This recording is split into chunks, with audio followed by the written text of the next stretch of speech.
So 2025 pass out అంటే 1 year అయిపోతుంది. 1 ఇయర్లో అవ్వని థింగ్ 1 మంత్లో ఇక్కడికి వచ్చాక ఫుల్ స్టాక్ ఎక్స్పర్ట్స్ అకాడమీకి వచ్చాక ఏం జరిగింది ఆ మ్యాజిక్? మ్యాజిక్ అంటే ఫస్ట్ థింగ్ వాళ్ళ టీచింగ్ అనుకోవచ్చు, ఫస్ట్ థింగ్. అండ్ వాళ్ళు తీసుకొచ్చిన ఆపర్చునిటీస్ నెక్స్ట్ థింగ్ అనుకోవచ్చు. మోస్ట్లీ నేను 1 ఇయర్ అయినా ఒక 6 to 7 months దాకా నార్మల్గా ఏముంది మనకు రాదా జాబ్ మన అనుకున్నా. బట్ తర్వాత మార్కెట్ సిచ్యువేషన్ రియాలిటీ అర్థమైపోయింది. మార్కెట్ సిచ్యువేషన్ వేరే ఉందనుకున్నా. ప్రతిదీ ఇన్స్టాగ్రామ్లో కూడా ఇట్లా జాబ్స్ అవి ఫాలో పెట్టాలని చెప్పి లింక్ అని చెప్పి ప్రతి దానికి పెట్టిన, ఇన్స్టాగ్రామ్లో లింక్డ్ఇన్లో ప్రతి దానికి హ్యాష్ కామెంటెడ్ అన్ని చేసినా ఒక్కదానికి కూడా రెస్పాన్స్ రాలేదు. ఒకటో రెండో రెస్పాన్స్ వచ్చినా కానీ అక్కడికి అయిన తర్వాత రిఫరల్ వచ్చేట్లా అని చెప్పేసి అట్లా పోయిండే. ఎన్నో వాకిన్స్ కూడా అటెండ్ అయినా అంతకుముందు, బట్ ఒక్కటి కూడా సెట్ కాలే. తర్వాత ఇన్నోమాటిక్స్ ఇట్నే సేమ్ ఇన్స్టాగ్రామ్లోనే చూసా. అప్పుడు ఎగ్జామ్ రాసిన ఉండే, ఇంటర్న్షిప్ ప్రొవైడ్ చేశారు ఫ్రీగా. సో ఫ్రీగా ప్రొవైడ్ చేసిన తర్వాత వీళ్ళు సేమ్ ఎలా అయితే కోచింగ్ ఇస్తారో వేరే స్టూడెంట్స్కి, వాళ్ళలాగానే మాకు కూడా ఆపర్చునిటీస్ ఇచ్చారు.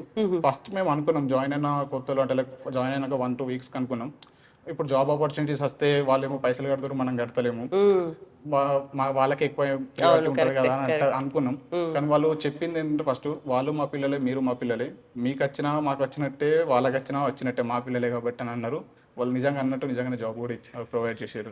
సో రైట్, అయితే ఇది నువ్వు definitely full stock experts academy product కాబట్టి వాళ్ళకి ఇక్కడ కట్టినా ఇంటర్న్షిప్ చేసినా ఒకేలాగా ట్రీట్ చేశారని చెప్తున్నారు కాబట్టి మీరు మా పిల్లలు అంతే. రైట్.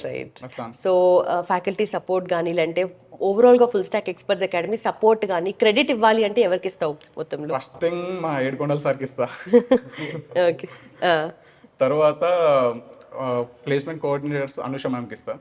తను కాల్ చేసి లైక్ ఇంటర్వ్యూ ఉంటుంది మ్యామ్, ఇట్లా 4 rounds ఆఫ్ ఇంటర్వ్యూ మొత్తం జరిగింది.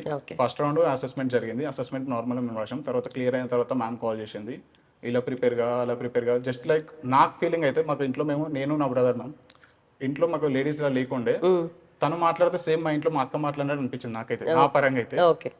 తనకు మాత్రం ఫుల్ క్రెడిట్స్ ఇస్తాను అయితే. తను అలా మాట్లాడింది, అలా కాదు నాన్న, ఇట్లా ఇది నేర్చుకో, అది నేర్చుకో, ఇది ప్రిపేర్గా 2 days ముందు నుంచి మొత్తం ట్రైన్ చేసింది నాకు. ఓకే. సో నీ మాటల్లో అంత క్లియర్గా అర్థమైపోతుంది. అండ్ ఫస్ట్ కాల్ చేసావా మరి ఈరోజు అమ్మ నాన్నకి మాట్లాడావా? ఏం చెప్పావు, ఏం మాట్లాడావు? ఫస్ట్ థింగ్ నార్మల్గా ఏం అడుగుతాము, జస్ట్ తిన్నావా అట్లా నార్మల్గా. తర్వాత వాళ్ళు అన్నారు జాబ్ ఎప్పుడు మరి ఇట్లా అయిందని చెప్పి.